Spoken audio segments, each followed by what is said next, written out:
저녁 7시. 저 멀리 보이는 고급 아파트와 비교하면 내가 서 있는 골목은 허접해 보였다. 상대적 박탈감이라든가 부러운 감정 따위를 느끼지 않는 건 아니지만 그래도 요즘은 그럭저럭 내 삶에 만족하고 있었다. 좀 늦었네.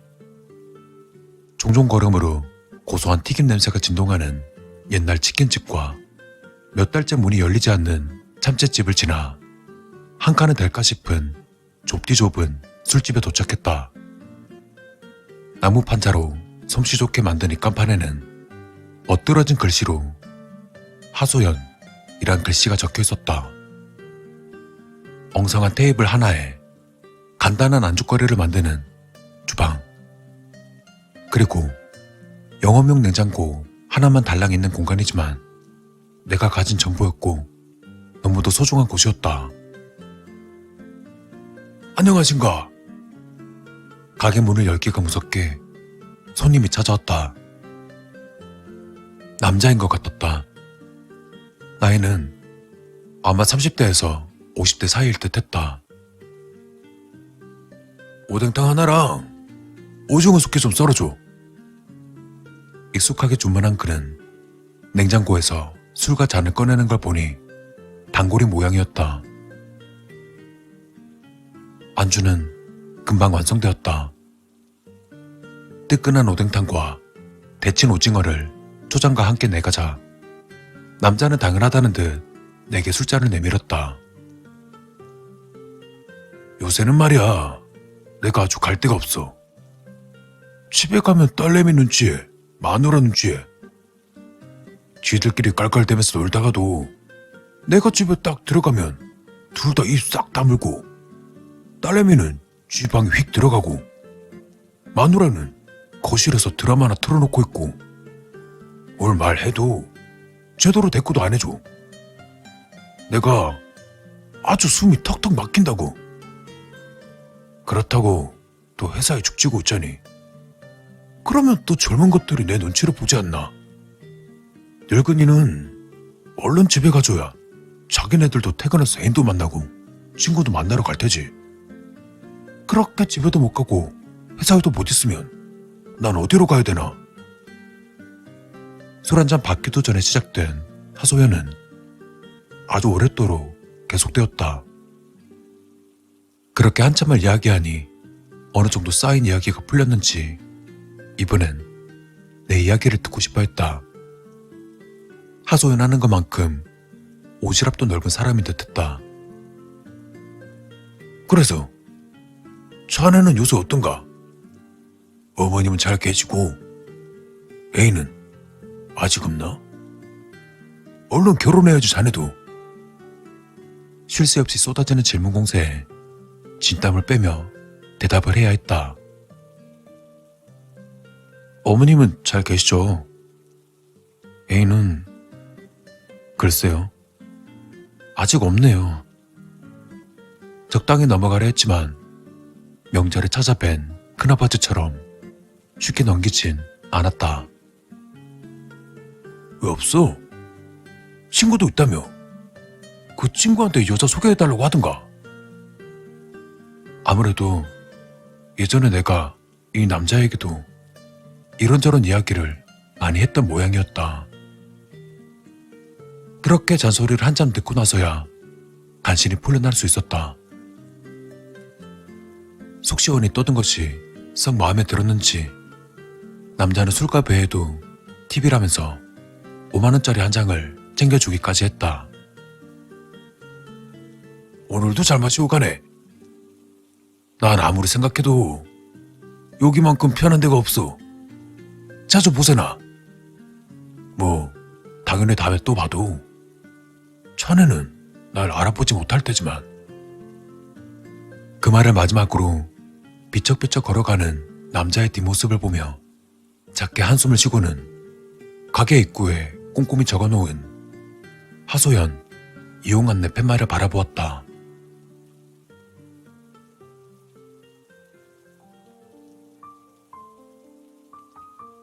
하소연. 본 술집은 한 번에 한 명의 손님만을 받는 1인 술집입니다. 주인장이 직접 술 친구가 되어 손님의 하소연을 들어드립니다. 안주는 직접 주문해 주셔도 좋고 다른 곳에서 포장해 오시거나 배달도 가능합니다. 주인장은 안면 인식 장애를 앓고 있습니다. 손님이 누군지 전혀 알아보지 못함은 물론 이 술집에서 들은 이야기를 절대 발설하지 않으니 마음 놓고 속내를 털어놓으셔도 좋습니다. 알아보지 못한다. 맞는 이야기였다. 애초에 단굴처럼 보이는 그 남자를 난 기억하지 못한다. 아니, 정확히는 알아보지 못한다. 팻말에 적힌 대로 심각한 안면 인식장애를 앓고 있었기 때문에 난 사람의 얼굴을 기억하기는커녕 사람의 나이와 성별을 가늠하는 것조차 어려움을 느낀다. 목소리, 말투, 복장, 버릇 등등 인지할 수 있는 모든 것들마저 꼼꼼히 기억하지 못하는 덕에 내 가게를 찾아오는 사람들은 하나같이 아무런 부담 없이 어떤 하소연이고 할 수 있다. 물론 술친구 개념이니 내가 이야기를 하는 경우도 있지만 대부분은 듣는 것이 일이었다. 방금 전에 남자와 같이 흔한 중년의 하소연부터 시작해서 남에게는 절대 말할 수 없는 은밀한 비밀들과 윤리적으로 차마 꺼낼 수 없었던 숨겨진 욕망의 말들까지 직장 상사를 죽이고 싶어하는 사람들은 오히려 얌전한 편이었다. 친척에게 욕정을 품었다는 사람, 지금 애인은 너무 질려서 바람을 피운다는 사람, 지금 뱃속에 있는 아이가 남편 애가 아닌 것 같다고 걱정하는 사람. 그런 걸 듣고 있는 게 그리 쉬운 일은 아니지만 사회생활이 힘든 내 상황에서 이 술집은 삶의 이유 그 자체였다.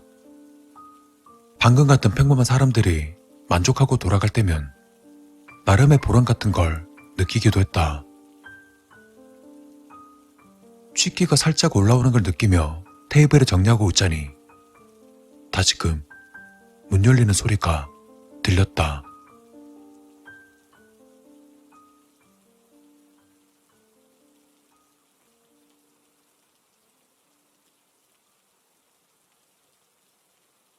어서오세요.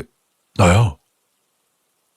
짧게 말한 남자는 오른손을 들어 독특한 손 모양을 만들어 보였다. 검지와 중지로 V를 만든 상태에서 새끼손가락을 편 모습. 그 손을 본 나는 그가 누군지 알아챌 수 있었다.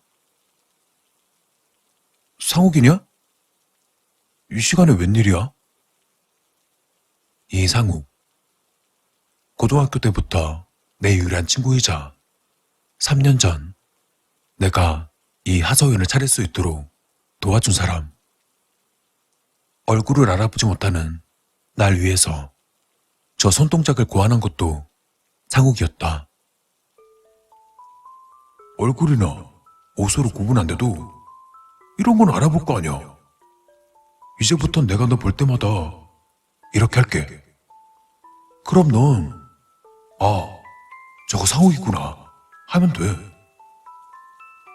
상욱이가 주기적으로 날 끄집어내 주지 않았다면 난 이 세상을 등지고 영원히 방구석에서 갇혀버렸을지도 모른다. 그만큼 내겐 소중한 친구였다. 이따 모임 있는데 시간 좀 비길래 들렸어. 간단히 술이나 한잔할끔 해서. 가볍게 이야기하며 자리에 앉는 상욱이었지만 사실은 다른 속셈이 있을 게 분명했다. 아니나 다를까 안주를 내놓고 술을 따라주자마자 상욱이는 본론을 꺼냈다. 야, 친구야. 미안한데 나 돈 좀 빌려주면 안 되냐? 난 그럼 그렇지 하는 표정으로 친구를 노려보며 말했다. 얼마 전에도 10만 원 빌려갔잖아. 그거 갚기도 전에 뭘 또 돈을 빌려달래. 알지? 아는데 나 요새 벌이가 영 안 좋아서 모임 가는데 빈털터리로 갈 순 없잖아. 내 사정 좀 봐주라. 내가 나중에 이자까지 쳐서 갚을게. 친구 좋다는 게 뭐냐? 상욱이의 말에 난 투덜거리며 지갑에서 5만 원짜리 2개를 꺼내 테이블에 올려놨다. 네 덕분에 가게 차린 건 맞는데 일이 다 가져가면 난 뭐 먹고 사냐? 미안해. 내가 진짜 꼭 금방 갚을게. 상욱이는 천천히 손을 내밀어 돈을 챙겼다. 잘은 모르겠지만 아마 미안하다는 표정을 짓고 있는 것 같았다. 야, 이거나 먹고 가. 양념 잘 배서 맛있더라.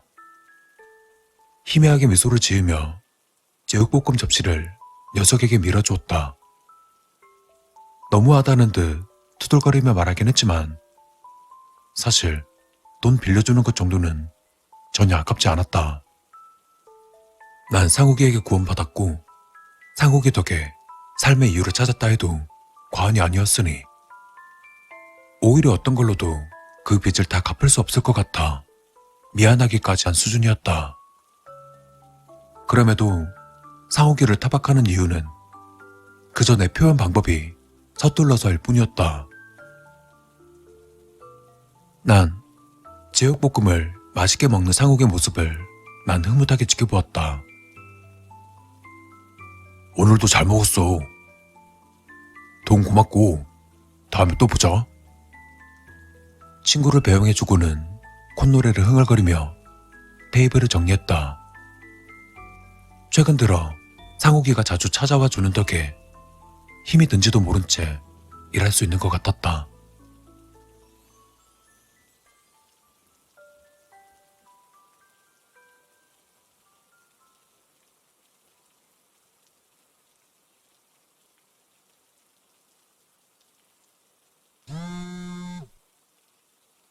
휴대폰 진동 소리에 휴대폰을 들어 문자를 확인했다.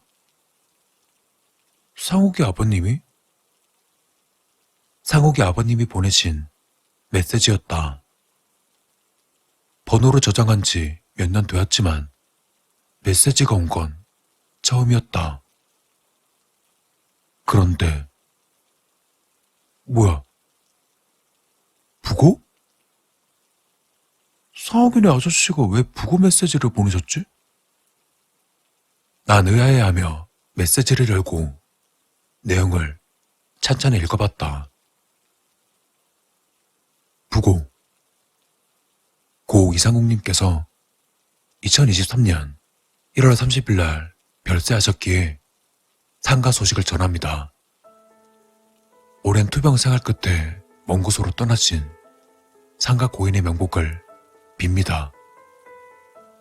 빈소 땡땡 장례식장 발인 2월 2일.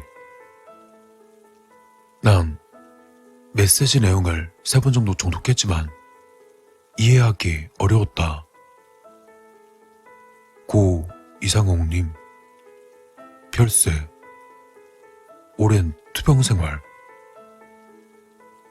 상욱이가 오늘 죽었다면 그럼 내가 본 상욱이는? 난 다급히 밖으로 나가 사방을 둘러보았다. 하지만 가족의 얼굴조차 알아보지 못하는 내가 상욱이를 찾을 수 있을 리 없었다. 난 심호흡을 하며 상욱이 아버님께 전화를 걸었다. 여보세요? 재혁이냐? 소식 듣고 전화 줬나 보네. 그래, 고맙구나. 난 떨리는 목소리로 물었다. 어떻게 어떻게 된 거예요? 인사도 없이 튀어나온 질문이었지만 아저씨는 친절히 대답해 주었다. 오늘 새벽에 떠났어. 걱정 마. 잠들 듯이 편히 갔으니 한 2년 넘게 고생했는데 이젠 좋은 곳에서 안 아프고 편히 쉬겠지. 뭐 좋은 걸 보여주겠냐고 주변에 연락도 않고 혼자 처절하게 병마랑 싸우더니만. 그래도 우리 아들 세상 헛살지는 않았나 보네. 이렇게 연락 주는 친구가 있으니까. 눈물이 배어나올 듯 슬픈 그 말에 난 절망감과 함께 말도 못할 두려움을 느껴야 했다. 난 꼭 찾아뵙겠다고 말하고는 전화를 끊었다. 분명 2년 전쯤 연락이 끊긴 적이 있었다. 하지만 몇 달 뒤 상욱이는 가게로 찾아왔고 그가 나빠서 연락을 못했다고 이야기해 주었다. 이웃의 번호를 주었고 자주 가게로 찾아왔다. 언제나 내게 그 손동작을 해보이며 옛날의 기억이라든지 여러 가지 부분에서 묘한 이질감 같은 게 느껴진 기억도 있지만 생각해보면 그 손동작만 안다면 누구든 내 앞에서 상욱이가 될 수 있었다. 난 휴대폰을 들어 저장되어 있는 상욱이에게 전화를 걸었다. 왜? 나 바쁜데? 등줄기로 소름이 타고 올라왔다. 한참 동안 숨을 가다듬은 뒤에야 간신히 입을 열 수 있었다. 너 누구야? 전화기 너머에선 잠시 말이 없다가 탄식 섞인 말이 들려왔다. 아이씨, 걸렸네. 그 말을 끝으로 전화는 끊어졌다. 곧바로 다시 걸어봤지만 차단했는지 통화가 되지 않았다. 다시금 타오르는 소름에 호흡이 힘들어짐을 느끼며 가게에서 뛰쳐나왔다. 차가운 밤 공기를 한참 들이마시고 나서야 조금은 진정이 되는 것 같았다. 힘겹게 주변을 둘러보았다. 많은 사람들이 지나다니고 있었지만 역시나 내겐 다 똑같아 보였다. 가짜 상욱이도 지금 이 사람들 틈에 섞여 있을까? 구역질과 함께 눈물이 터져 나왔다.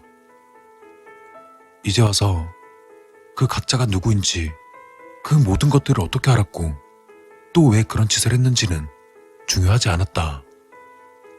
그저 친구 하나 알아보지 못한 내 자신이 너무나 한심하고 혐오스러울 뿐이었다.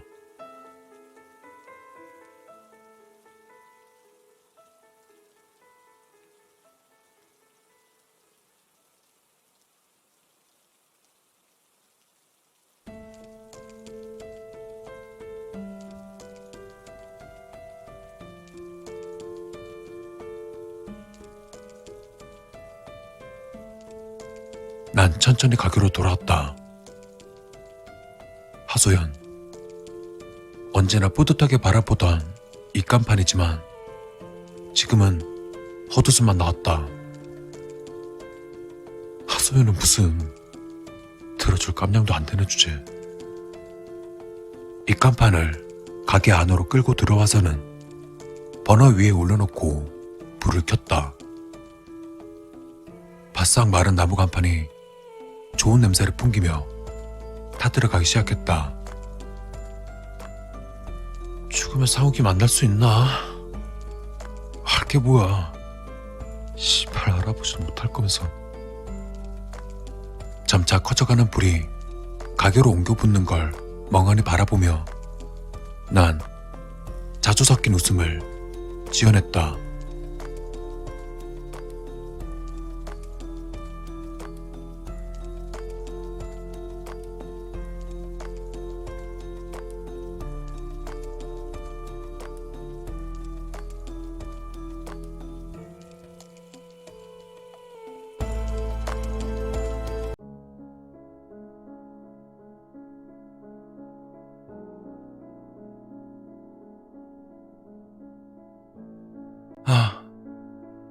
안 잡혀.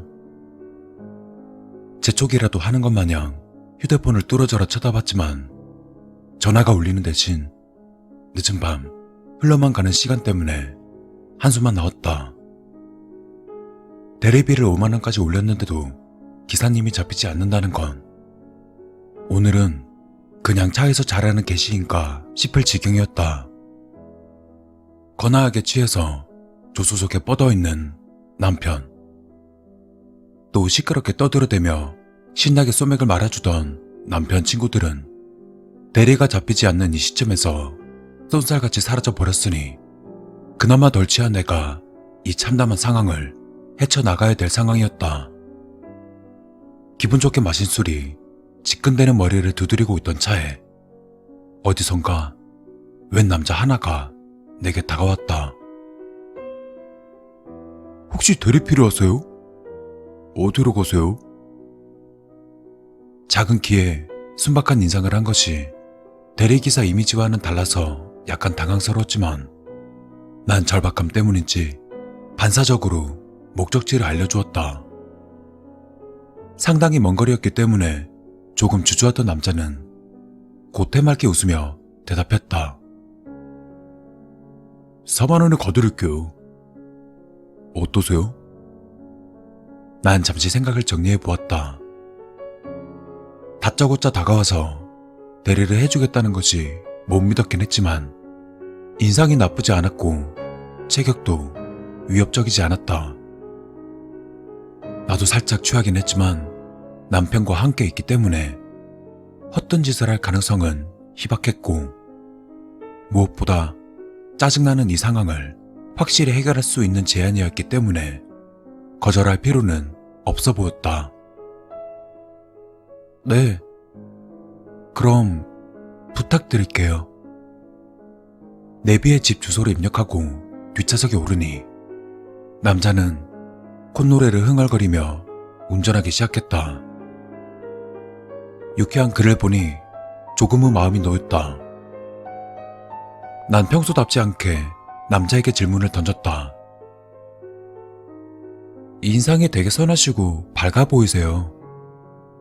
시간도 늦었는데 힘든 건 아니신지. 남자는 웃으며 대답했다. 그렇게들 말씀 많이 하시더라고요. 뭐 늦게까지 일하면 힘이야 당연히 드는 건데 그냥 편한 마음으로 즐겁게 하면요 웃음도 나고 기분도 좋고 그래요. 참 밝은 사람인 것 같았다. 피로에 절어있고 세상에 물든 사람들만 보다 밝은 인상의 그를 보니까 나까지 기분이 좋아졌다. 비결이 뭔지 궁금하지 않아요? 남자의 말에 난 호기심을 빛내며 다음 말을 기다렸다. 스트레스를 안 받는 거죠. 예전에 말이죠. 막 세상이 싫고 일하는 게 싫고 사람도 싫고 그냥 다 싫었거든요. 그러니까 스트레스를 얼마나 받았겠어요. 매일같이 낯빛이 아주 썩었었죠. 그러다가 어느 순간 뭐랄까 초월했다고 해야 되나? 요령을 알게 된 거예요. 악착같이 돈 번다고 여유가 생기는 것도 아니고 죽으라 꾸미고 고해한다고 좋은 사랑하는 것도 아니고 그냥 다 내려놓고 자유롭게 그렇게 살다 보니까 지금은 살아간다는 게 참 재밌고 행복해요. 남자의 말을 머릿속으로 이해하긴 쉬웠지만 행동으로 행하긴 쉬운 일이 아니기 때문에 비결이라 하긴 어려웠다. 단지 밝고 긍정적으로 사는 듯한 그에게 살짝은 힘을 얻은 듯해 기분이 좋아졌다. 하지만 남자의 말은 거기서 끝나지 않았다. 그래서 전부 집어 던진 거죠. 잘 가던 직장도 때려치고 가족이랑 연 끊고 또 애인, 친구 할 것 없이 전부 싹 다 버린 거예요. 책임질 거, 신경 쓸 거 전부 버리니까 그렇게 편할 수가 없더라고요. 내가 버는 대로만 쓰고 내가 자고 싶을 때 자면 신경 쓸 것도 없고 복잡할 것도 없어요. 그러니까 이런 일 하면서도 즐거운 거죠. 조금 이상한 이야기였다. 건강한 마음가짐을 이야기하는 것이 아닌 것 같다. 슬쩍 앞좌석을 보았다. 남편은 완전히 잠이 든 듯 미동도 없었다. 불안한 와중에 남자의 말은 계속해서 이어졌다. 가진 게 없으니까 그냥 뭐든 내키는 대로만 하면 그만인 거예요. 진상 손님이요? 감옥 가면 그만이라 마인드로 그냥 확 들이받고 말지. 안 그래요? 얼마나 행복해요? 룸미러로 슬쩍 보이는 그의 얼굴은 여전히 해맑고 즐거워 보였지만 즐거운 이야기는 전혀 아니었다. 순간 남자는 룸미러를 통해 날 바라보며 말했다. 제가 가진 거 없고 지킬 것도 없으니까 마음도 편하고 미련도 없어요. 까짓거 죽어도 그만이라 이거죠. 이게 좋은 이유는요, 무슨 짓이든 아무 걱정 없이 다 할 수 있단 거거든요. 예를 들면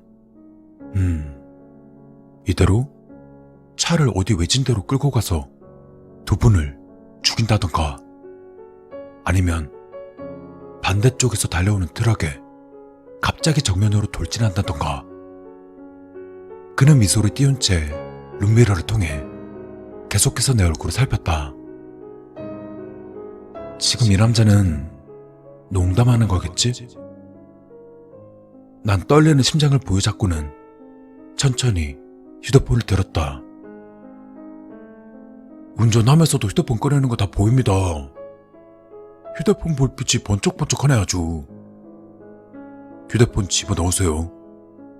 지금 저랑 얘기 중이잖아요. 제가 상처받아서 나쁜 마음이라도 먹으면 어떡해요. 그러니까 그냥 그거 얌전히 내려놓으세요.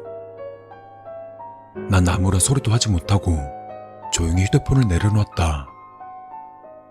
간절한 마음으로 남편을 봤지만 여전히 움직임이 없다. 남자는 그런 내 표정이 우스운지 작게 크크거리더니 말을 이었다. 남편분 깬다고 뭐 달라질 건 없어요. 운전대는 제가 잡았잖아요. 천성력으로 나무에 때려 박을 수도 있고 절벽 아래로 떨어질 수도 있고, 뭐 아까도 말했지만 저 무서운 게 없거든요. 근데 그쪽은 안 했잖아요. 남편도 있으시고 또 가족도 있으실 거고 소중한 가족이랑 미래를 꿈꾸고 계시잖아요. 그쵸? 그러니까 조심하셔야죠. 어느새 차는 속도를 높이고 있었고 내비게이션의 안내 대신 산길로 내달리고 있었다. 경로를 벗어나 재탐색합니다. 전방 300m 앞에서 유턴입니다. 경로를 벗어나 재탐색합니다. 지금이라도 당장 차에서 뛰어내려야 될까? 하지만 무사히 뛰어내릴 수도 없을 뿐더러 남편을 버리고 도망갈 수도 없다. 눈앞이 뿌옇게 변하는 걸 보니까 눈물이 나오는 것 같았지만 억지로 참아내고는 간신히 말을 내뱉었다. 왜 그러시는데요? 돈 필요해요? 남자는 고개를 저었다. 돈 필요 없어요. 전 그런 걸 원하는 게 아니라 자유라고 해야 되나? 뭐라고 해야 되지? 그냥 아무 생각 없이 이런 식으로 인생을 즐기는 거죠. 그냥 뭐 이렇게. 근데 참 제가 웃기게도 이런 거 엄청 재밌어 하거든요. 놀리는 재미? 겁주는 재미? 뭐 이런 거 있잖아요.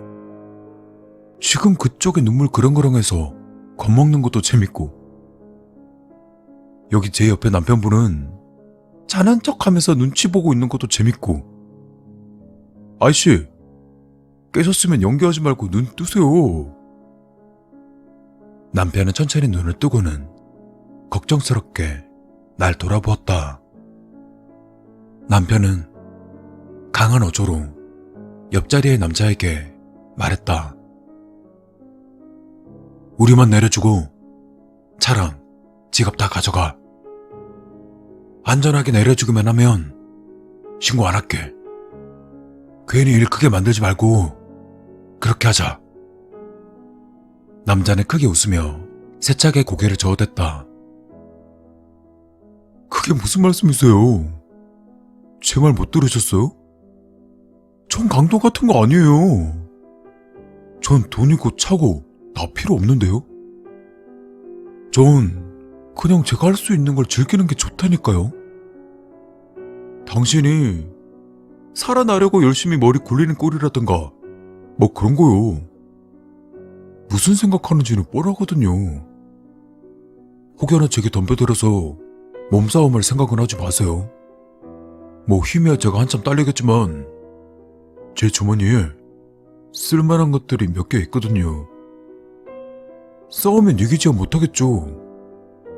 대신 이 약물고 눈만 노려서 막 쑤실 거예요. 하나 쑤셔 놓으면 남은 하나 쑤시는 건 일도 아니고 그렇게 둘 다 쑤셔버리면 아내분도 못 지키잖아요. 앞도 안 보이는데 아내분 비명만 들리면 얼마나 서럽고 화나겠어요. 안 그래요? 그러니까 괜히 위협적으로 덤비려고 하시지 마시고 그냥 얌전히 계세요. 얌전히만 계시면 뭐 설마 별일이 있겠어요? 남편은 이를 악물었지만 함부로 움직이지 않았다. 난 두려움 때문에 그저 덜덜 떨기만 할 뿐 할 수 있는 게 없었다. 이 사람은 제정신이 아니다. 목숨이 아깝지도 않고 다치는 것도 잡혀가는 것도 두려워하지 않는다. 그렇다고 뭔가 뚜렷한 목적이 있는 것 같지도 않았다. 그래서 원하는 게 뭐야? 어떻게 하면 우리 놓아줄 건데? 남편의 질문에 남자는 잠시 고민하더니 이내 말을 이었다. 그냥 저랑 게임만 하시죠. 지금 이 순간부터 두 분 다 소리 지르지도 마시고 말도 하시면 안 돼요. 또 절대 움직이셔도 안 되고요. 손가락 하나라도 까딱하시면 제가 이기는 겁니다. 아시겠죠? 5분간 말도 안 하고 또 움직이지도 않으면 제가 지는 거고요. 알아들으셨죠? 바로 시작할게요. 시작! 대답도 하기 전 시작된 게임에 나와 남편은 조용히 입을 다물고는 움직임을 멈췄다. 쉬운 조건이었지만 그리 간단하지 않았다. 잠시간 조용히 운전하던 남자는 천천히 속도를 높이더니 갑자기 라이트를 꺼버렸다. 늦은 밤 산길 도로에서 불빛 없이 운전을 한다는 건 말이 되지 않았다. 혹여나 핸들을 조금이라도 잘못 돌린다면 그대로 가드레일을 들이받고 절벽으로 굴러 떨어질 게 분명했다. 비명을 지르고 싶은 마음을 꾹 참고 앞을 보니 남편 역시 불안한 듯 두 손을 바들바들 떨고 있었다. 한동안 어둠 속을 고개를 부리는 듯 운전하던 남자는 나와 남편을 슬쩍 돌아보며 한 번씩 웃어대더니 천천히 핸들에서 양손을 놓았다. 이 미친 새끼야! 남편은 더 참지 못하고 욕설을 내뱉으며 다급하게 핸들을 잡아채려 했다. 제가 이겼네요. 하지만 남자는 예상했다는 듯 남편이 소리치는 그 순간 핸들을 잡고는 다시금 라이터를 켰다. 우리가 졌다. 이제 죽는 것일까?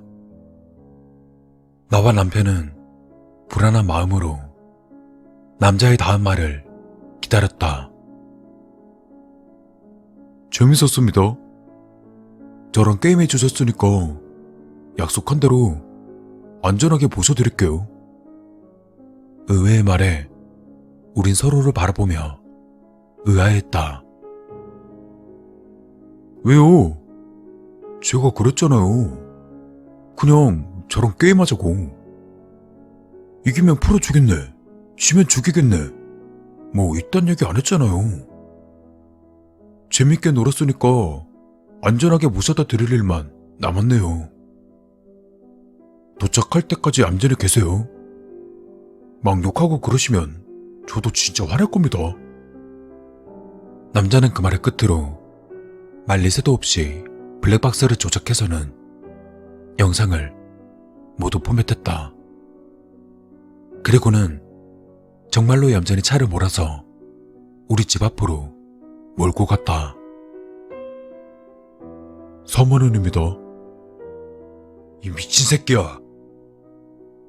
마침내 차가 서자 남편은 남자의 멱살을 잡아채며 욕설을 뱉어냈다. 아 뭐야. 조심하셔야죠. 아까 제 말 못 들으셨어요? 손찌검하면 저도 안 참아요. 제가 이기지 못해도 무조건 눈 한두 개는 파놓겠다니까요. 난 다급히 남편을 말리고는 남자에게 소리쳤다. 당신, 내가 신고할 거야. 하지만 남자는 아무렇지 않다는 듯 웃으며 대답했다. 이상하죠? 제가 한 짓이 신고당할 정도로 악랄하진 않을 건데 다들 저한테 그러더라고요. 신고하겠다. 후회하게 될 거다. 평생 감옥에서 썩게 해주겠다. 죽여버리겠다. 뭐 어쩌고 저쩌고. 근데 전 아직 여기 멀쩡히 서있네요. 왜일 것 같아요? 생글거리던 그의 얼굴은 처음으로 날카롭게 변했다. 당신들의 얼굴 똑똑히 기억했거든. 어디 사는지도. 지금까지야 딱히 악의는 없는데 날 건들기 시작하면 그땐 가만히 있을 생각이 없어. 당신들 아이도 낳을 거고 가족들도 있잖아. 지켜야 할 것들, 그것들한테 불똥 튀면 안 되잖아. 그냥 조용히 넘어가면 아무 일 없는 거야. 그러니까 선택해. 그냥 액땜했다 치고 잊어버리고 살든가, 답 없는 미친놈을 적으로 만들어서 평생을 덜덜 떨면서 살든가. 그거 알아? 진짜 무서운 건 가진 것들이 많은 나쁜 놈이 아니야. 가진 거 하나 없이 악의만 가득 찬 놈이지.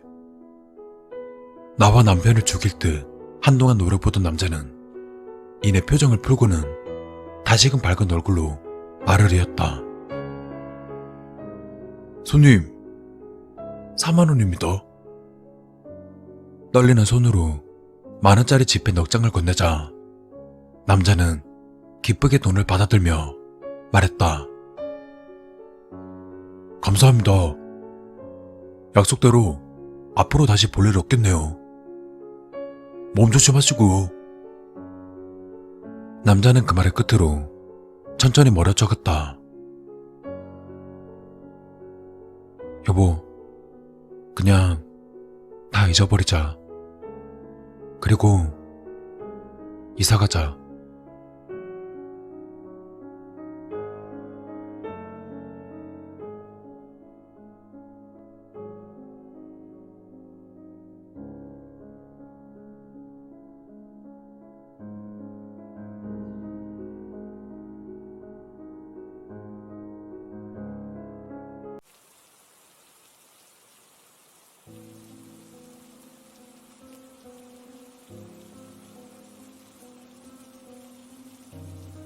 나에겐 특이한 친구가 한 명 있었다. 생선의 눈알을 파먹는 특이성 습관을 가진 A라는 친구. 생선이 살 좀 더 먹기는 했지만 거의 손을 대지 않았다.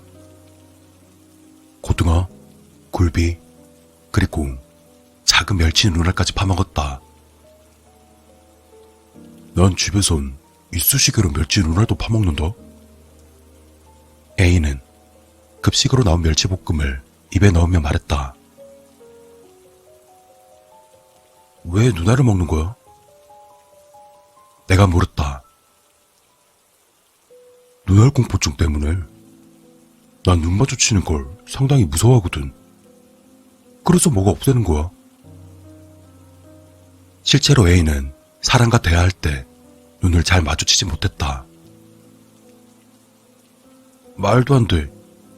무섭다면서 어떻게 먹냐? 너 그러다 생선의 저주에 걸릴지도 몰라.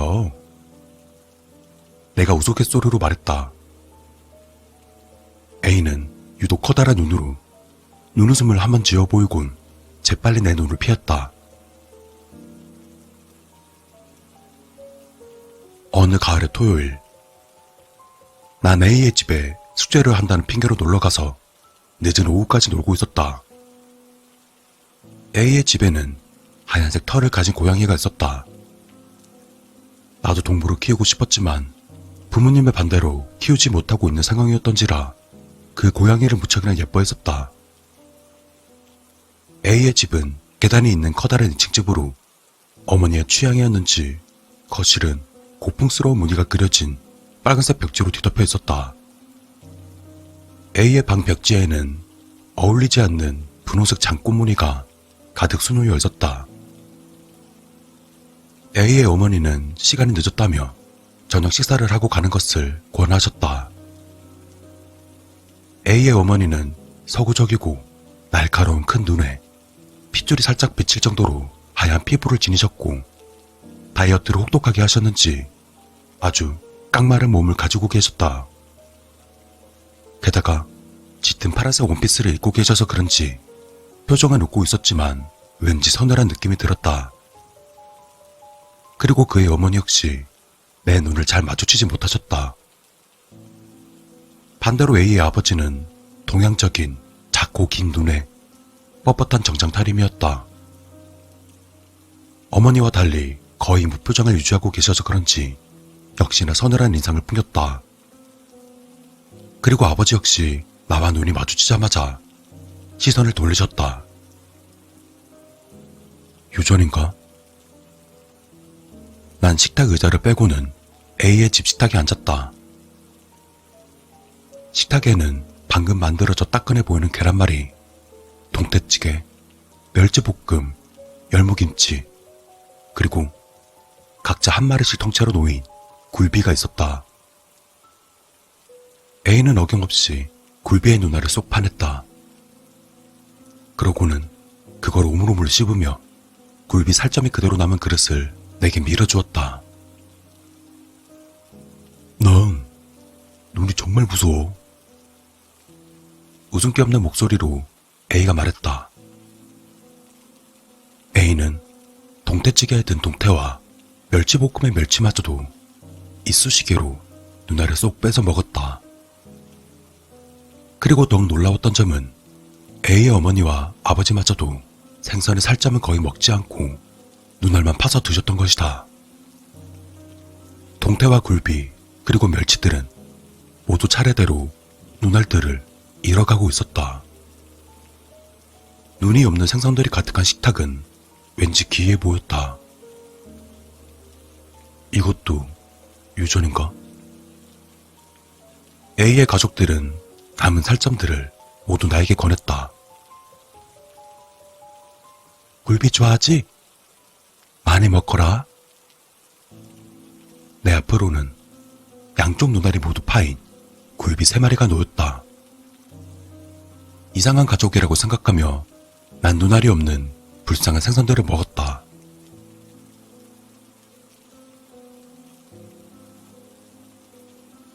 주말이 지난 수요일, 학교를 마친 나는 학원에 가기 전 A와 함께 내가 사는 아파트 놀이터에서 잠시 그네를 타고 있었다. 당시의 계절은 가을이라 그런지 그네를 타며 바람을 맞고 있으니 조금 쌀쌀했다.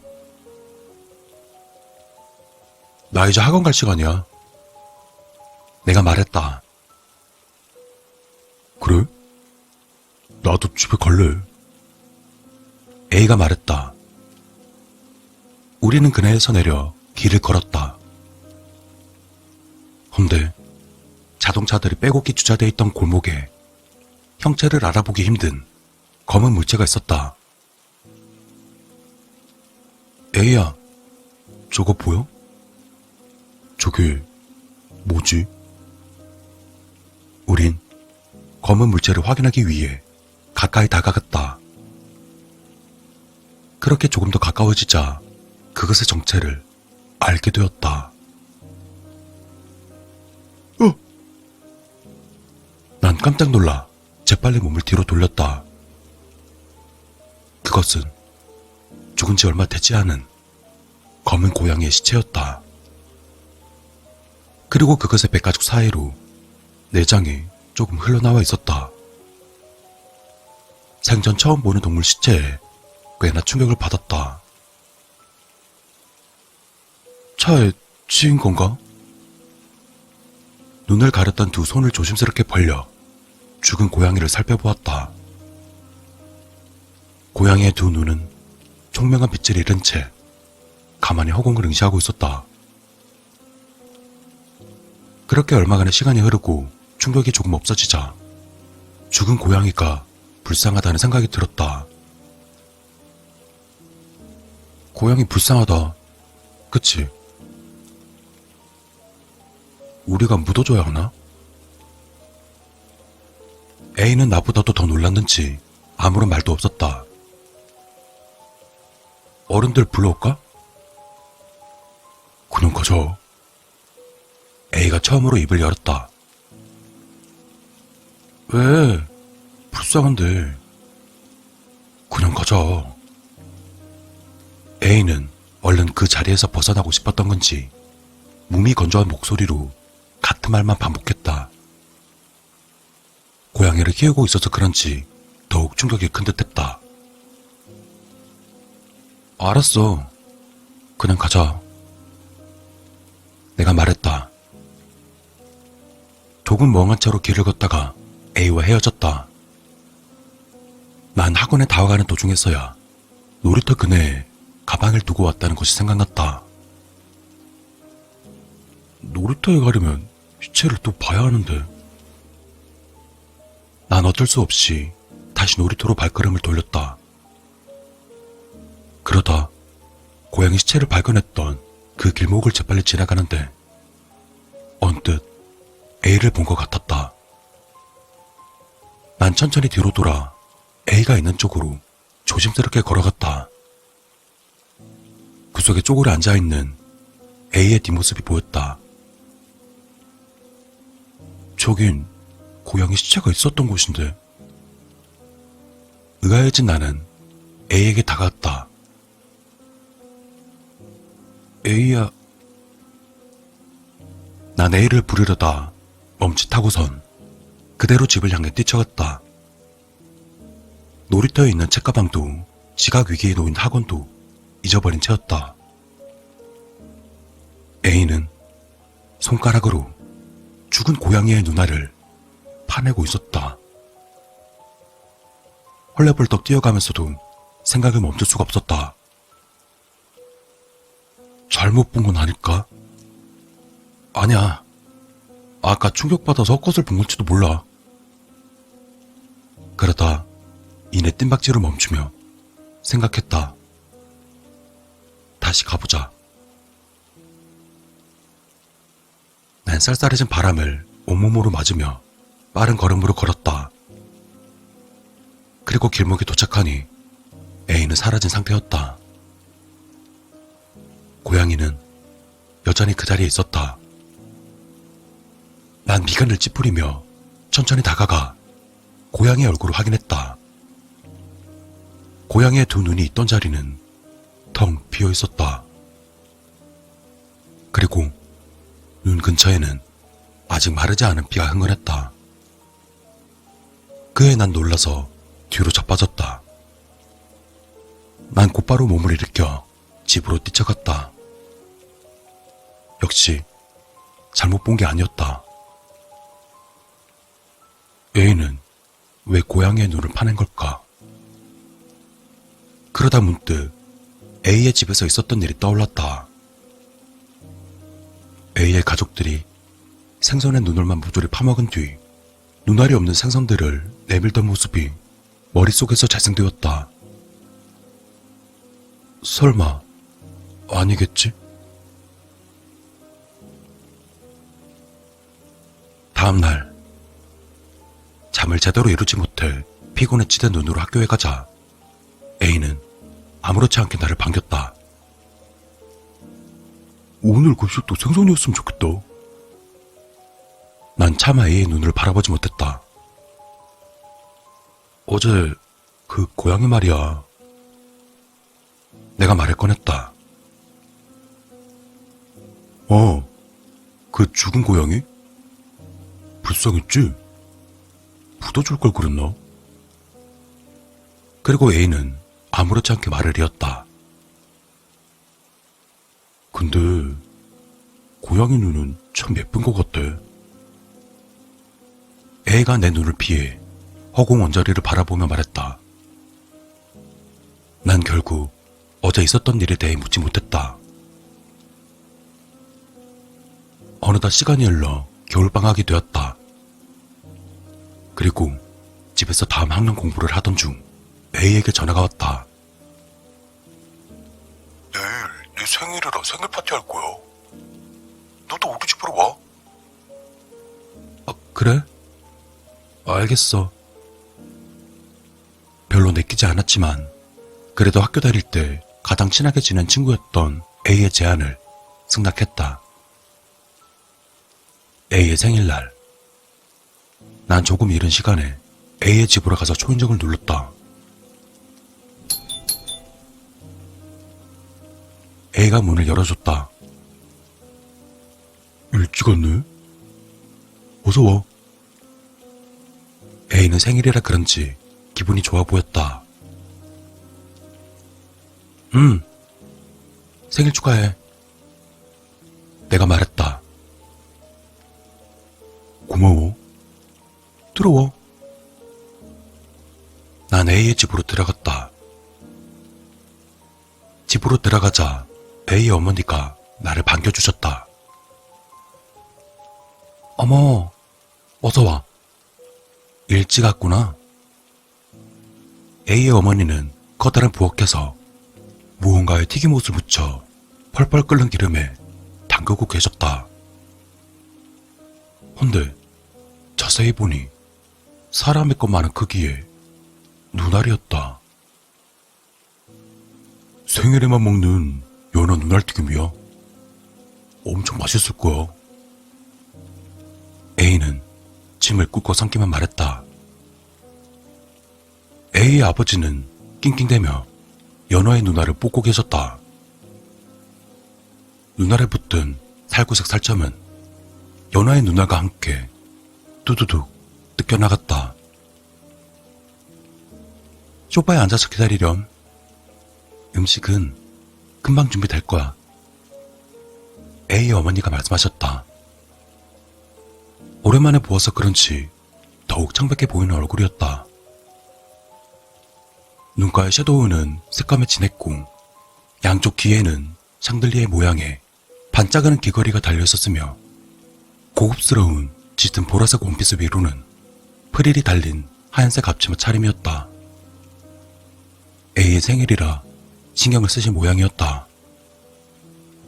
위로 한껏 올라간 커다란 눈매에는 기분 좋아 보이는 웃음이 가득했다. A의 아버지는 역시나 무표정을 유지하고 계셨다. 내가 소파에 가서 앉자 흰색 고양이가 나에게 다가왔다. 기분이 좋은 듯 다리 얼굴을 부비며 그르릉 하는 소리를 냈다. 그리고 난 고양이의 털을 쓰다듬어 주고 있었는데 잠시 후 A의 어머니가 날 부르셨다. 그에 난 부엌으로 가보니 식탁 위에는 맛있어 보이는 음식들이 가득했다. 머리까지 통째로 구운 고등어 구이, 도미찜, 머리 장식이 있는 광어회, 연어 눈알튀김, 멸치볶음 등 음식은 모두 생선 요리였다. 그리고 식탁 한가운데 아무런 장식이 없는 하얀색의 커다란 생일 케이크가 어울리지 않게 놓여 있었다. 왜 음식이 다 생선 요리지? 음식 시키기 전에 얼른 생일 좀 불자. A의 어머니의 말씀에 A의 아버지는 말없이 생일 케이크 위에 놓인 초에 불을 붙이기 시작하셨다. A는 거실 불을 끄기 위해 자리에서 일어났다. A가 등불을 끄자 우리는 생일 축하 노래를 불렀다. 그리고 노래가 끝나자 우린 밥을 먹었다.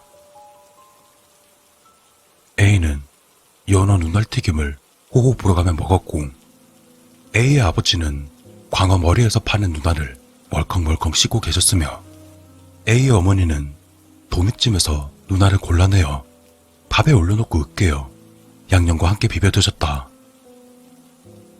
얼마나 맛있게 먹던지 식탁 위에 사람의 대화는 없었고 오직 생선 눈알 씹는 소리만 들렸다. 도무지 젓가락을 들 수가 없었다. 안 먹고 뭐해? 맛있어. 먹어봐. A가 내 밥그릇 위에 껍질이 반쯤 벗겨져 물컹한 속살이 다 드러나 보이는 연어 눈알 튀김을 올려주었다. 크기가 제법 커서 사람 눈알 튀김이라 해도 믿을 것 같았다. 입맛이 없나 보구나. 밥이 싫으면 케이크 먹을래? A의 어머니는 케이크 칼을 들며 말씀하셨다. 그리고선 민무늬의 하얀 케이크를 쓱쓱 자르셨다. 과일이 가득 들었는지 쉽게 잘리지 않는 모양이었다. 그런데 케이크의 단면을 본 나는 화장실로 뛰쳐갔다. 케이크 안에 있던 수많은 눈알들이 날 쳐다보고 있었던 것이다. 잘린 눈알의 단면들도 도로 있었다. 익히지도 않았는지 눈알에서 나온 거무축축한 물들이 케이크 시트를 잔뜩 적시고 있었다. 난 화장실로 뛰쳐가서는 변기의 얼굴을 쳐박았다. 헛구역질을 하며 필사적으로 머리를 굴렸다. 이 가족들은 미쳤다. 어떻게든 빠져나가야 한다. 그런데 머리를 들고 일어나 보니 화장실 안에 거울이 없었다. 이건 또 무슨 일이지? 내가 화장실에서 나왔지만 가족들은 아랑곳하지 않고 맛있게 식사를 하고 있었다. 얼마 전에 집안의 모든 거울들이 없었어. 눈알 공포증이 너무 심해져서 이젠 내 눈을 마주보는 것도 힘들거든. A가 눈알 튀김을 입에 넣으며 말했다. 그렇다면 저 수많은 생선 눈알들은 어떻게 쳐다보는 거지? 혼란스러워하는 나에게 A의 어머니는 고등어 눈알을 빼며 말씀하셨다. 눈알 공포증이 없다는 것은 정말 행운이란다. 감사하게 생각하렴. A의 아버지는 아까부터 계속해서 날 힐끔힐끔 쳐다보고 계셨다. 얼른 선물만 주고 집에 가야겠다는 생각이 들었다. 그리고 가방에서 A의 생일 선물을 꺼냈다. A야, 나 바빠서 이만 가봐야 될 것 같아. 이건 선물이야. 생일 축하해. 와, 고마워. 뭘까나? 내가 준비한 선물은 고풍스러운 디자인의 커다란 손거울이었다. 고풍스러운 집에 사는 A에게 잘 어울릴 것 같아서 용돈을 털어 산 거였다. 아, 맞다. 그런데 그거... 내가 말을 다 하기도 전에 A는 이미 포장지를 뜯었다. 커다란 손거울이 번쩍 빛을 내며 모습을 드러냈다. 가족들은 일제히 젓가락질을 멈추고 그 거울을 바라보았다. 거실은 침묵이 가져온 싸늘한 공기로 가득했다. 손거울을 든 A의 손이 바들바들 떨기 시작했다. 손거울에 비치는 A의 눈은 곧 튀어나올 것처럼 크게 띄어 있었다.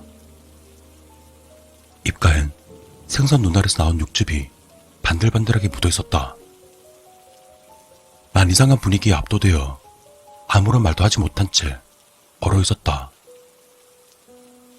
그때였다. A가 갑자기 거울을 바닥에 던졌다. 앤티크한 디자인의 거울은 사방에 파편을 튀기며 요란하게 깨졌다. 그리고 A는 곧 정신이 나간 사람처럼 눈알을 이리저리 굴리기 시작했다. 나는 눈알이 무서워. 무섭다고, 눈알이. 그리고 곧 A의 눈동자는 뒤집히기 일보 직전인 것처럼 흰자를 가득 내보였다. 흰자에는 실핏줄이 금방이라도 피를 터뜨릴 것처럼 그 존재를 과시하고 있었다. A의 부모님은 처음으로 내 눈을 똑바로 쳐다보고 계셨다. 난 벌벌 떨며 의자에서 일어났다. 그때 A가 경련을 멈추고 나를 바라보았다. 3명이 가진 6개의 눈동자와 케이크 속에 든 수많은 눈동자들이 일제히 나를 바라보고 있었다. 그러고는 A가 조용히 말했다. 나는 눈알이 무서워. 나는 눈알이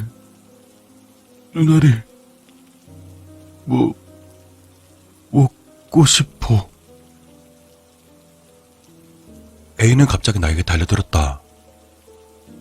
A의 부모님도 날 쳐다보며 의자에서 벌떡 일어나셨다. 난 비명을 지르며 A를 뿌리치고서 현관을 향해 달려갔다. 그리고 간신히 A의 집을 탈출해서 우리 집을 향해 뛰어갔다. 그렇게 얼마나 달렸을까? 다리가 잘 움직여지지 않자 눈물이 마구 쏟아졌다.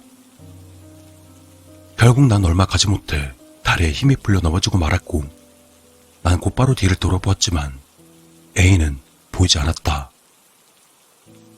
대신 A의 집에선 귀가 찢어질 듯한 비명 소리와 함께 마치 지옥에서 들려오는 듯 섬뜩한 웃음소리가 들려오고 있었다. 그 끔찍한 소리에 두 귀를 막고 벌벌 떨다가 결국 정신을 잃고 말았다. 그게 내가 A를 본 마지막 기억이었다.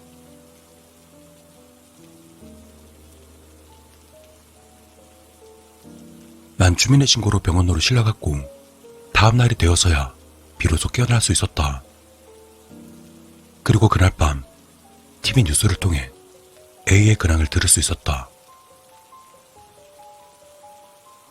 A의 가족들은 비명 소리를 들은 주민의 신고로 발견되었고, 발견 당시 양쪽 눈알이 모두 파여진 채 피를 흥건하게 흘리며 죽어 있었다고 한다.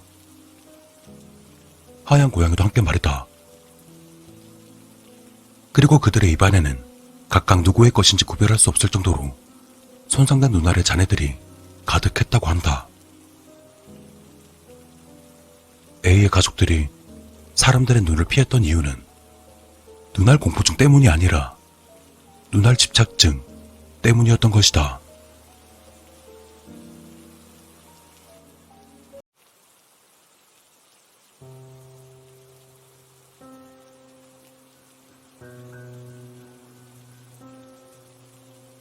늦은 밤 텅 빈 도로를 달리던 중 정류장에 서 있는 한 여자의 모습이 보였다. 난 모른 척 그냥 지나갈 성격이 아니다. 천천히 정류장 앞에 멈춰 조수석 창문을 내렸다. 지금 버스 끊겼는데 기다리지도 않을 거예요.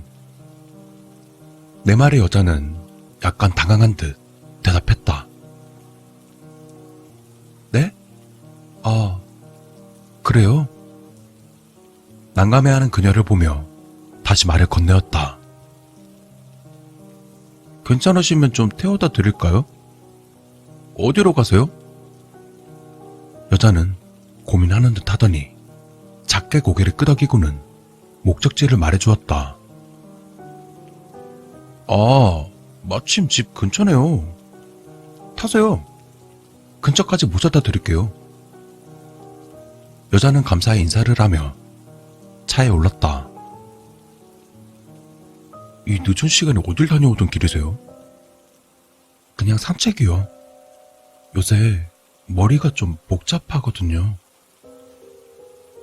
그렇게 대답한 그녀는 깊은 한숨을 내쉬었다. 사는 게 다 그렇죠. 힘내세요. 다 잘 될 겁니다. 뻔하대 뻔한 말이었지만 다행히 그녀는 힘을 얻은 듯 미소를 지었다. 네, 그렇게 말씀해 주시니 잘 될 것 같네요. 아까는 몰랐는데 웃고 있으니 제법 미인이었다. 게다가 저 미소가 낯설지 않은 느낌이다.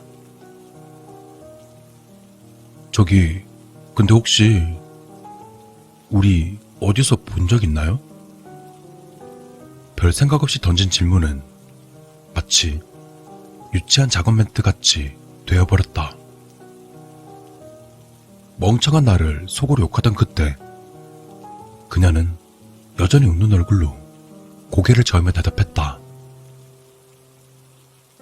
지금 작업 거시는 건가요?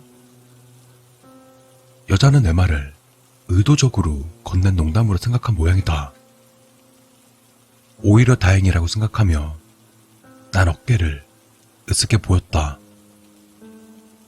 그리고 다른 주제로 넘어가야겠다고 생각한 나는 열심히 머리를 굴리곤 이야기를 꺼냈다. 그건 그렇고 요즘 이상한 이야기가 돌고 있던데 혹시 알고 계세요? 식상하기 짝이 없는 무서운 이야기였지만 다행히 그녀는 흥미를 느낀 듯 보였다. 이 근처에서 귀신을 봤다는 사람들이 많아요. 아시겠지만 여긴 차도 빨리 끊기고 인적도 드물잖아요. 게다가 교통사고도 잦고 사건도 많이 일어나고요. 왜 최근엔 이 근방에서 살인사건도 일어났다고 하잖아요. 적당히 겁먹은 얼굴을 기대하며 그녀를 슬쩍 쳐다봤지만 그녀는 의외로 담담해 보였다. 난 굴하지 않고 약간 목소리를 낮추고는 말을 이었다. 사람들이 본 귀신의 모습은 다 비슷해요. 긴 생머리로 얼굴을 가리고는 붉은 원피스를 입은 여자의 모습이래요. 차를 운전하고 있는데 길가에 조용히 서 있거나 정류장에 조용히 앉아 있대요. 여자는 자신의 붉은 원피스를 슬쩍 내려다보고는 싱긋 웃으며 이야기했다. 이야기 지어내시는 게 좀 서투시네요. 지금 저 놀리시는 거죠? 네? 아니에요. 이거 진짠데? 여자는 내 말을 믿지 않는 것 같았다. 그냥 시덥지 않은 남자의 유치한 수작 정도로 생각하는 모양이다. 안타깝게도 이 여자에게 난 바보 같은 남자로 기억될 듯 했다. 그리고 왠지 쓴 웃음이 나왔다. 태워주셔서 감사해요. 그쪽 아니었으면 정말 큰일 날 뻔했네요. 차에서 내린 그녀는 운전석에 앉아있는 나를 보며 이야기했다. 아닙니다. 저도 오는 게 심심하지 않고 좋았어요. 그녀는 기분 좋게 웃은 뒤 잠시 주저하다 내게 말했다. 혹시 괜찮으시면 연락처 좀 알려주실 수 있나요? 또 뵙고 싶은데. 기쁨보다는 당혹감이 밀려왔다. 여자를 태워준 건 순수한 호의일 뿐 이런 식의 전개를 기대한 것은 절대 아니었다. 죄송해요. 저 여자친구 있어요. 여자는 머쓱해하거나 아쉬워할 거라고 생각했다. 하지만 여자는 웃음을 지우지 않으며 날 바라보고 있었다. 난 주섬주섬 휴대폰을 열어 여자친구 사진을 보여주었다. 그녀는 사진을 잠시 들여다보더니 활짝 웃으며 이야기했다. 네, 맞네요. 고마워요. 조만간 다시 뵐게요. 그녀는 이해하지 못할 말을 남기곤 가벼운 걸음으로 멀어져 갔다.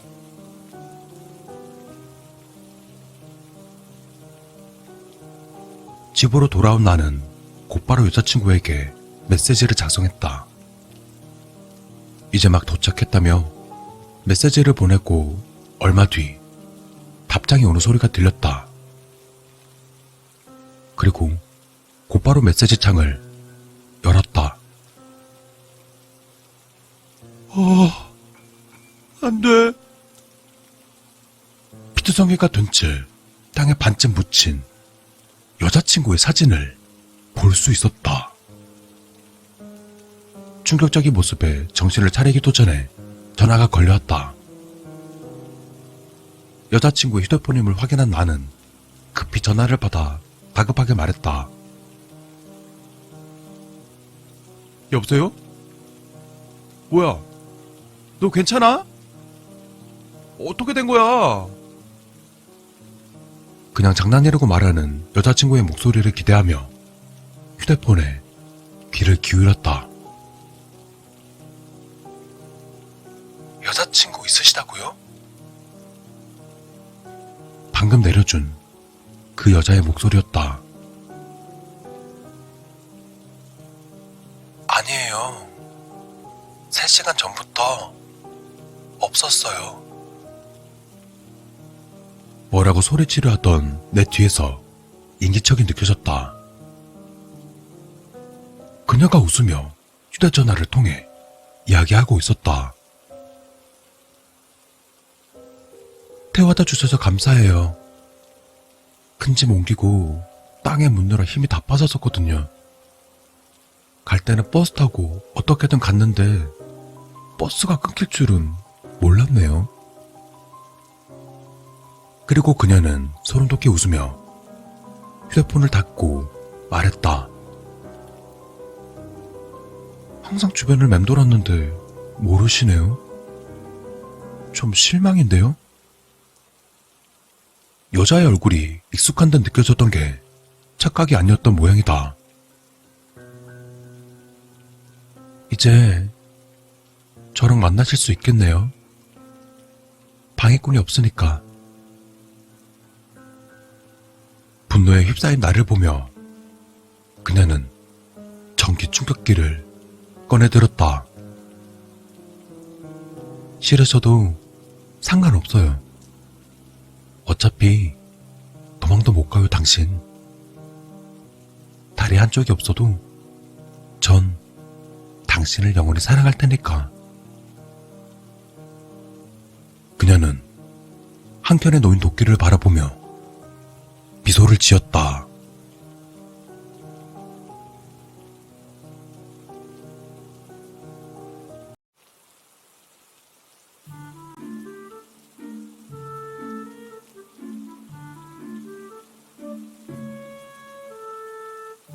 내가 중학생 때 일이다. 당시 교통사고로 인해 복숭아뼈가 부러져 병원에 입원 중이었다. 내 기억으로 그 병원은 약 5층 정도로 작지도 그리 크지도 않은 병원이었는데 그곳에서 내 바로 옆자리에 있던 아저씨가 들려준 섬뜩한 이야기가 한 가지 있었다. 그건 어느 간호사에 관한 이야기였다. 그때 내가 입원한 지 일주일이 되던 날이었다. 쌩, 많이 아프겠네. 그곳은 5인 병실이었지만 입원해 있던 사람은 그 아저씨와 나 둘뿐이었고 서먹한 분위기 속에서 아저씨가 먼저 내게 말을 걸어왔다. 괜찮아요. 좀 지나면 통증도 없을 거래요. 근데 아저씨는 뭐 때문에 입원하신 거예요? 그러자 그 아저씨는 머리를 긁적이며 너털 웃음을 짓더니 대답했다. 별건 아니고 내가 평소에 승부욕이 좀 강한데 축구하다가 우리 팀이 지게 된 거야. 그래서 홧김에 골대를 확 차버렸다가 정강이가 부러지지 뭐냐. 난 그 말을 듣고 오만상을 지으며 대답했다. 뼈가 부러질 정도면 많이 아프시겠어요. 하지만 그 아저씨는 뭐가 그리 신이 나신 건지 대화하는 내내 웃고 있었다. 뭐 살다 보면 이런 일도 있고 저런 일도 있고 그런 거지 뭐. 안 그래? 그러잖아. 자네는 지금 몇 살이야? 아, 저는 16살이에요. 아, 중학생이구나. 난 올해 50. 나이 차이가 좀 심하긴 하지만 아저씨와 나는 어색한 이 병원에서 친해지기 시작했다.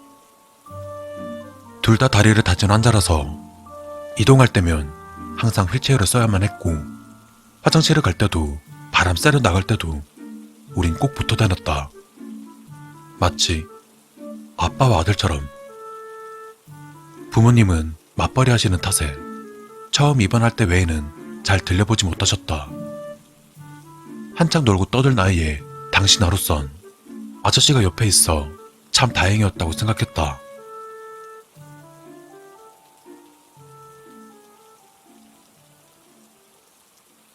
그리고 어느 날 밤이었다. 아저씨는 내게 섬뜩한 이야기를 들려주었다. 준아, 너 혹시 그 소문 들어봤나? 소문? 어떤 소문이요?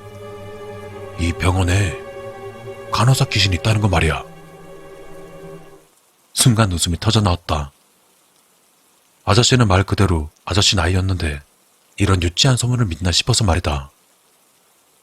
아, 아저씨, 그런 걸 믿어요? 난 크게 한번 호탕하게 웃고는 아저씨 표정을 살폈었다. 하지만 아저씨는 웃고 있지 않았다. 그냥 진지해 보였다. 아니, 심각해 보였다. 나도 처음에 병원이니까 당연히 귀신 그런 거 믿는 사람들한테는 놔두는 그런 얘기겠지 라고 생각했어. 근데 내가 장난기가 좀 심하거든? 그래서 장난 좀 쳐보겠답시고 간호사들한테 가서 물어봤었단 말이야. 그 간호사 귀신 얘기 알고 계시냐고. 근데 내 말을 들은 간호사들은 아무 대답도 안 하더라. 아예 쌩 까는 거 있지? 사람 면전에 대고 무시하고 그런 거 있잖아. 에이, 설마요. 바쁜데 방해되니까 그런 거 아니에요? 아니야. 분명 뭔가 있어. 아저씨는 상당히 진지한 표정을 지고 있었기 때문에 난 조금 궁금하기도 했고 대체 무슨 소문이길래 이러나 싶어 아저씨에게 물었다. 그 소문이 뭐예요? 그러자 아저씨는 창밖을 보고 있던 얼굴을 갑자기 내 쪽으로 확 돌아보며 말을 이어갔다. 밤이 되면 간호사들이 마지막 회진을 도는데 그 회진이 끝나면 혼자 병실을 돌면서 환자들 다리를 주무르고 다닌대. 에? 다리를? 왜요? 그 간호사는 어떤 이유인지 잘 모르겠는데 절단수술해서 다리를 잘라냈대. 그래서 다리 훔치려고 적당한 사람 찾아다닌다더라. 그래서 그 간호사가 병실에 들어오면 뭐 죽이기라도 한다는 거예요? 응. 무조건 죽는데. 무섭지? 뭐야. 완전 시시 아저씨. 그런 거 다 뻥이에요. 그렇게 난 대충 대답하며 침대에 걸터 앉아있던 다리를 침대 위에 올린 채 시계를 보았다. 항상 자기 전에 주사를 맞는데 여전히 그 시간이 찾아오고 있었다. 그리고 그때였을까? 옆에 있던 아저씨가 휠체어를 타려는 모습이 눈에 들어왔다. 어디 가시려고요? 응. 로비에 잠시 다녀오려고. 그렇게 병실을 빠져나가는 아저씨의 뒷모습이 보였다. 잠깐, 그러고 보니 그 아저씨는 항상 내가 주사를 맞을 시간만 되면 병실에 없었다. 난 그저 주사를 무서워하나? 라며 혼자 속으로 생각했고, 뒤이어 간호사분이 다가와서는 내게 말을 걸어왔다. 다리는 좀 괜찮아요? 아직 많이 아프죠? 요즘은 좀 괜찮은 것 같아요. 그러자 간호사분은 다행이라는 듯 미소를 지으며 내게 물었다.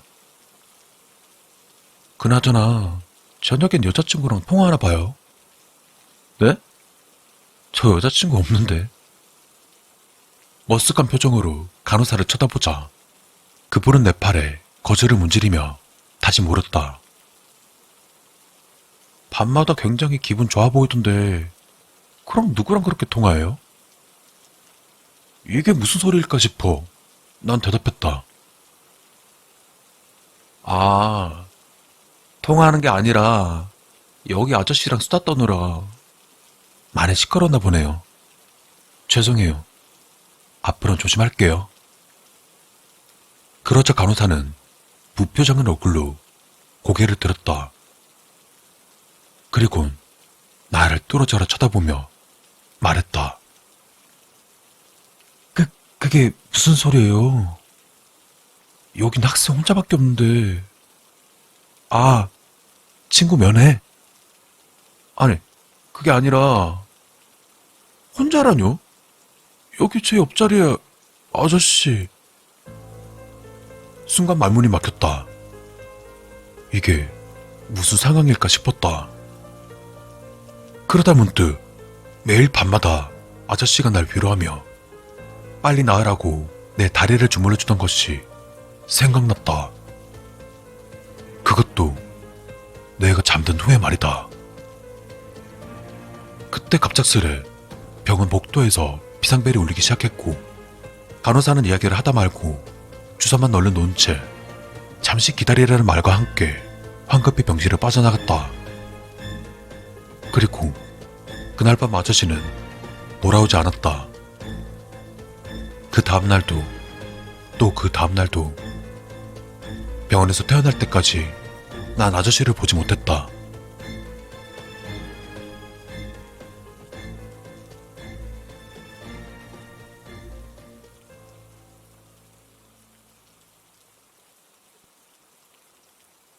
나중에 태어나기 직전 간호사분께선 이런 이야기를 해주셨다. 예전에 이 병원에서 일하던 아저씨가 있었는데 사고를 당해 다리를 절단하는 일이 있었다고. 그는 수술 중 과다출혈로 사망했는데 믿거나 말거나 하지만 간혹 다리를 다쳐 병원에 입원하는 사람들 중 그를 보았다는 사람들이 종종 있다고 했다. 회진이 끝날 시간 혼자서 병실을 돌며 본인과 비슷한 다리를 다친 환자들의 다리를 주무르고 다닌다고 한다. 마치 빨리 나으라는 듯 말이다. 그리고 그 간호사를 본 환자들은 정말 신기하게 회복 속도가 빨라져 예상 날짜보다 더 빨리 태어난다고 한다.